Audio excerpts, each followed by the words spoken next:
Well, I want to start off by asking you guys to talk a little bit about your earliest memories of Mayfield.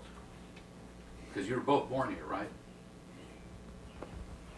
Betty was born in Mayfield. I was born in the county. Well, But this is... We were outside the city limits. We lived next door to the country club. That's where I was born. I lived there till we married. I would... some of my earliest memories of Mayfield would be when I would come to Mayfield riding the, what we call the, I guess the pole gate of a wagon.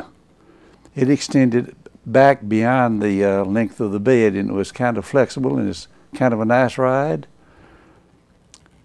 And Mr. Luther Young and his family lived on the farm. And when he would come to Mayfield, I would ride on that wagon. That was some of the first memories. And I remember when the weather would be like the weather is today, extremely dry, and the wood on the buggy wheels would shrink, and he would roll that buggy into the pond the day before he would come to Mayfield, so the irons on the wheels would stay on the wheel. When you got to Mayfield, what would you do? Well, most times I would go to Woolworths. And Where? Woolworths, Oh. the dime store. And was that where we remembered it being, on the north side of the square? Mm-hmm. Yeah, same location. You're- Same You location. go to the door, there's What a was lot. the court square like? And we're talking in the 30s? We're Late 20s talking or we're 30s? talking in the late 20s and the early 30s. Well, the Mayfield was a thriving community. As you well know, there were 3 clothing manufacturers in town.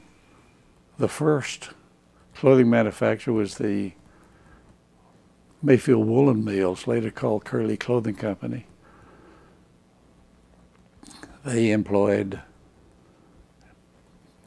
approximately 1,800 people.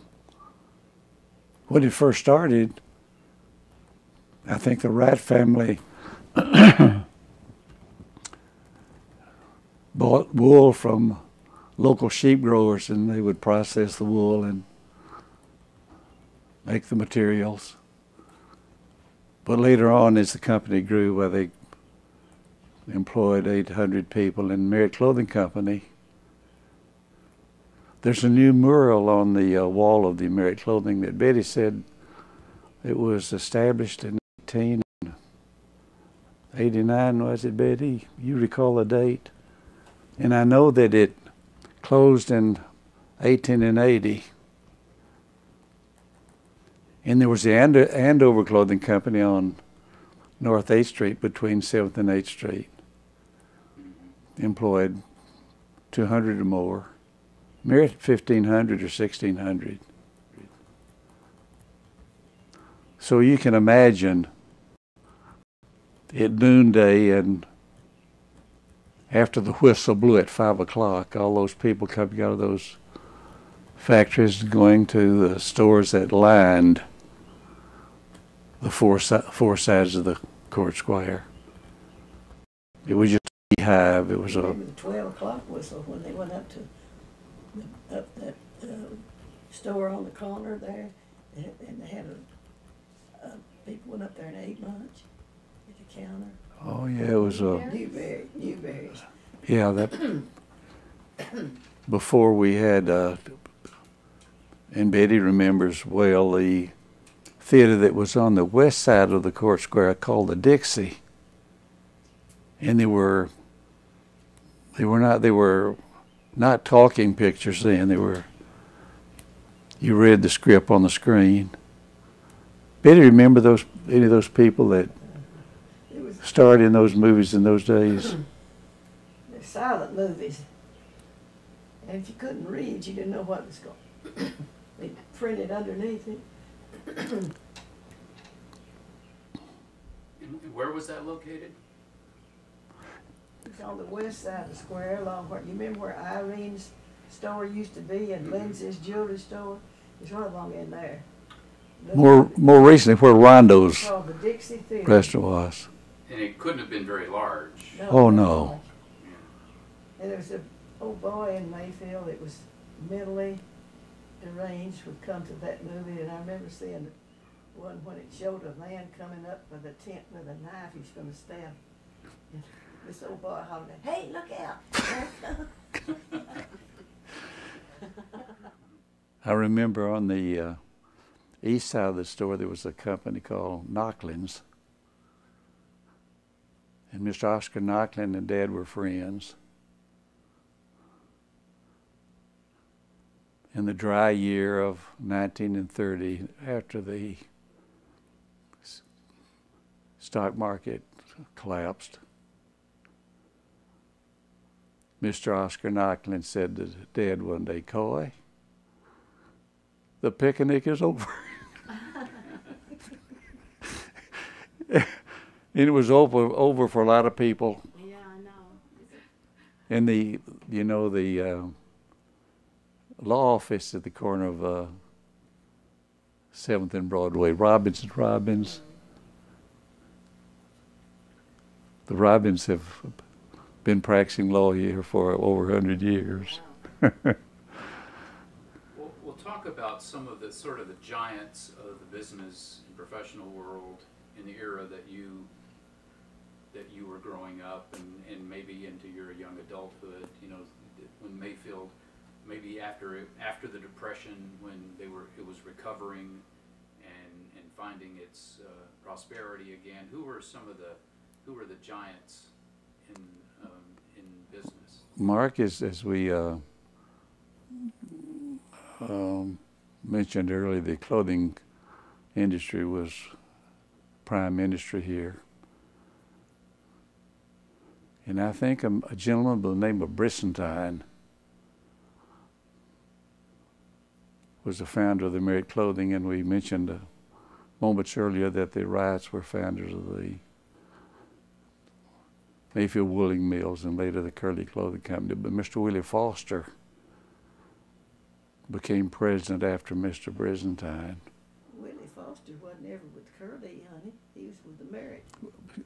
I made a mistake. He succeeded Mr. Brissentine at Merit. Yeah. And they had,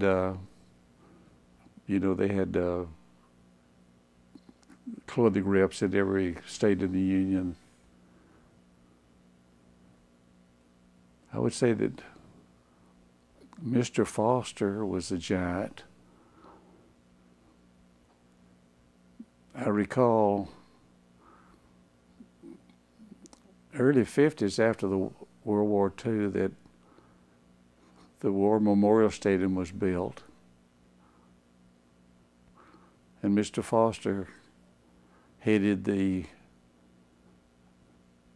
fundraising for that stadium also. He was a civic-minded individual. He was interested not only in the clothing business, but he was a shrewd politician as well.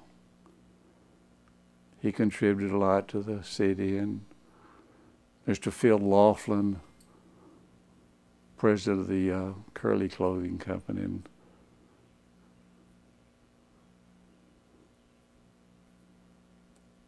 I guess Curly clothed about 1970 something. And of course, the Lockers in Ridgeway was one of the older businesses, and Mr. Lockridge was a leading businessman at one time, and Mr. Ed Gardner, as I recall, was born in the Fancy Farm area and married Annie Cash. And I think he was a painter, house painter, wasn't he?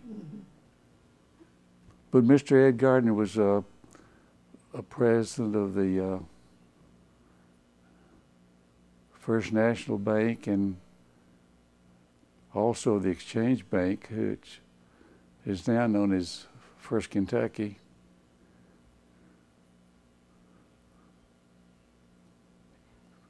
He was